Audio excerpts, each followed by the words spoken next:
نحمده ونستعينه ونستغفره ونعوذ بالله من شرور أنفسنا ومن سيئات أعمالنا من يهده الله فلا مضل له ومن يضلله فلا هادي له أشهد أن لا إله إلا الله وحده لا شريك له وأشهد أن محمدا عبده ورسوله اللهم صل على محمد وعلى آله وصحبه أجمعين يا أيها الذين آمنوا اتقوا الله حق تقاته ولا تموتن إلا وأنتم مسلمون أما بعد فإن أصدق الحديث كتاب الله وخير الهدي هدي محمد صلى الله عليه وسلم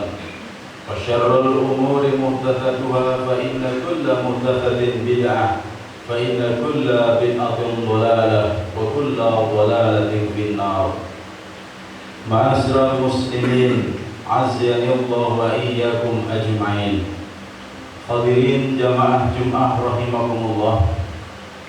Tentunya bagi kita setiap kehidupan ini pasti menghadapi satu makhluk yang tidak bisa kita hindari hingga kita masuk surga Allah Subhanahu wa ta'ala. Makhluk yang dimaksud adalah masalah. Kita lihat ketika seorang anak kecil yang baru lahir, baginya tentunya menghadapi masalah karena belum mampu melihat panorama keindahan dunia.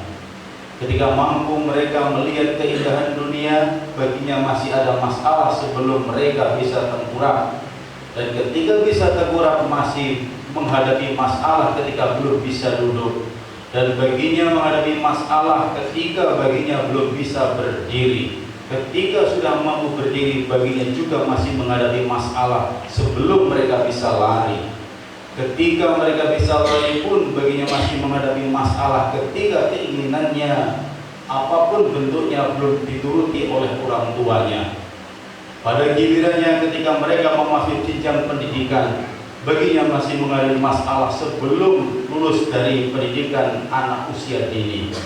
Pada saat mereka sudah lulus pun juga menghadapi masalah sebelum mereka menyelesaikan jenjang tingkat SD sekolah dasar.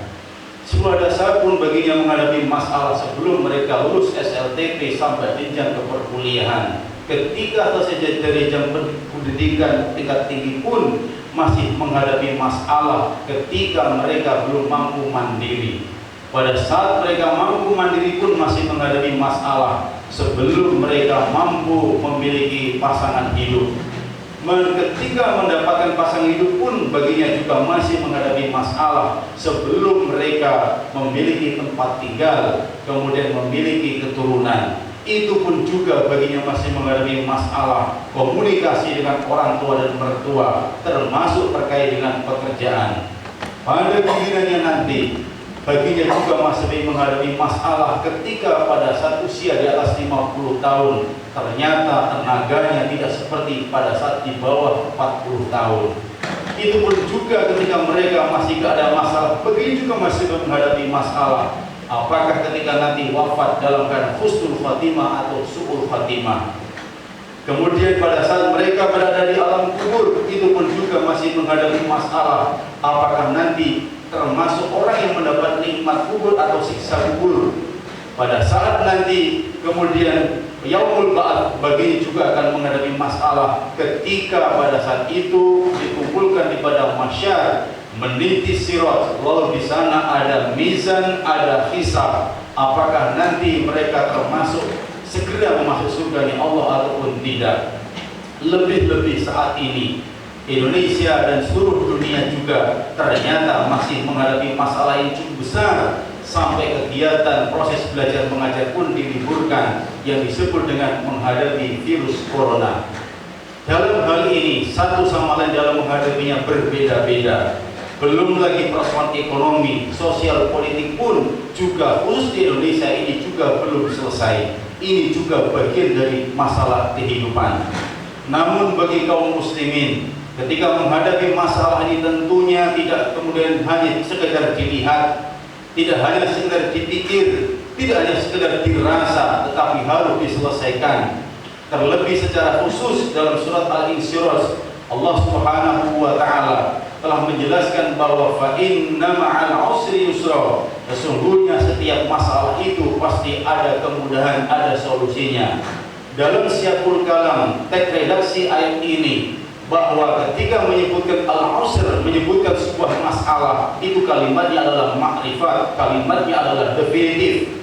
Sementara pada saat menyebutkan al-yusr ini adalah nakirah. Ini menandakan bahwa setiap satu masalah solusinya itu lebih banyak ketimbang masalah itu sendiri. Maka dari itu masalah muslimin rahimakumullah, dalam menghadapi masalah tentunya yang pertama yang harus kita lakukan tidak kalah penting dalam menghadapi masalah ini. Yang paling utama adalah tentunya kita harus memiliki sebuah semangat bersungguh-sungguh menyelesaikan masalah, semangat untuk bertawakal, semangat istiqomah, semangat sabar dan semangat ikhlas. Ketika hal ini kita lakukan, maka pada saat kita menghadapi masalah, kita akan menyatakan, wahai masalah, sesungguhnya aku masih punya Allah. Wahai Allah, saat ini aku sedang menghadapi masalah, maka bantulah kami untuk menyelesaikan masalah itu. Sehingga di sini ada double movement, di sini ada komunikasi balik antara horizontal dan vertikal. Dan ini juga kalah pentingnya tentunya kita bisa mengambil dari sebuah spirit perjuangan bagaimana Rasulullah pada saat bulan Rajab, Rasulullah pada tahun 10 Hijriah menghadapi masalah besar yang disebut dengan Amul Huzni, wafatnya istri tercinta. Dengan tahun yang sama pada tahun 10 Hijriah itu, Rasulullah juga ditinggal oleh orang yang sangat membela dakwah beliau yang bernama Abu Thalib.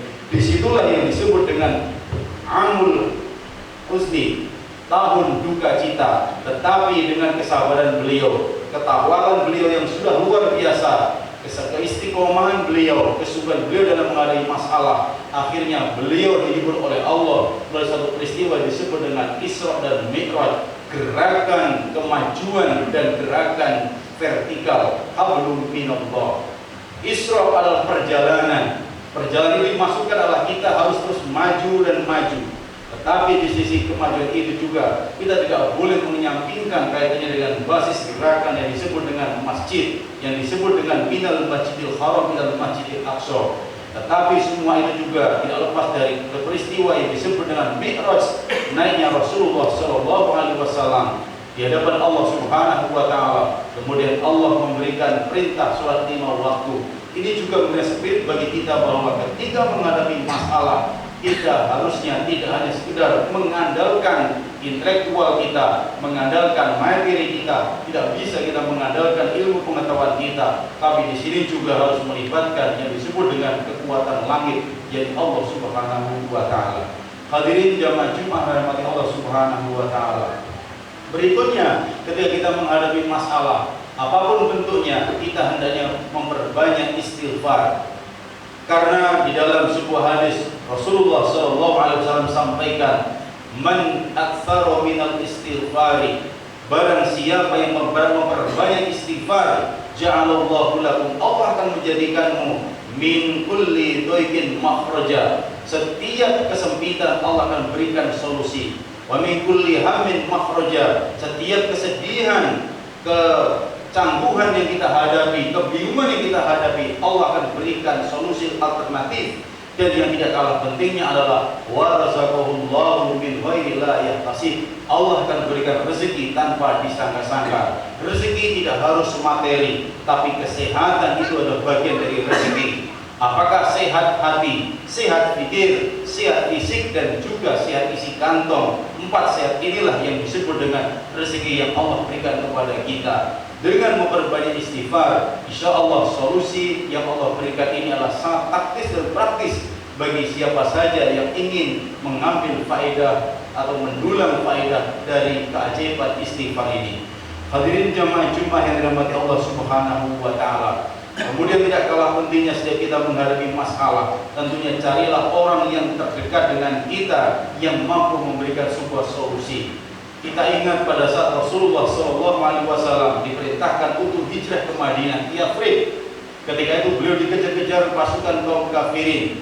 Lalu Rasul bersama Abu Abu Bakar kemudian berada di Gua Thur dan kaum kafir sudah berada di mulut gua. Kemudian Abu Bakar gemetarnya luar biasa karena takutnya ketika nanti kaum kafir bisa masuk di gua tersebut, tentunya akan mengancam keselamatan jiwa Rasul dan juga Abu Bakar sendiri. Tetapi karena Abu Bakar berteman dengan orang yang soleh, yang dekat dengan Allah Subhanahu wa Ta'ala, lalu kemudian dihibur dengan kalimat la tahzan innallaha ma'ana.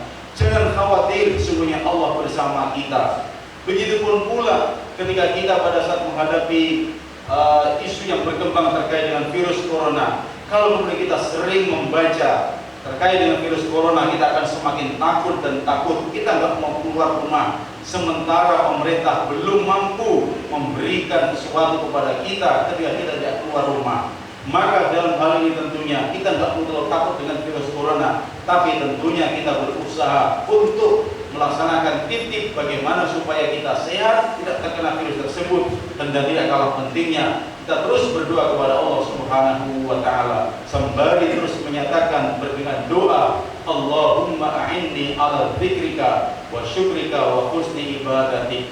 Ya Allah, tolonglah aku untuk senantiasa ingat kepadamu, bersyukur kepadamu, dan senantiasa untuk memperbaiki ibadahku kepadamu. Dengan seperti ini insya Allah apapun yang telah berkembang ada solusinya, karena Allah memang zat yang maha pemberi solusi. Maka tidak boleh takut kecuali hanya kepada Allah Subhanahu wa Ta'ala.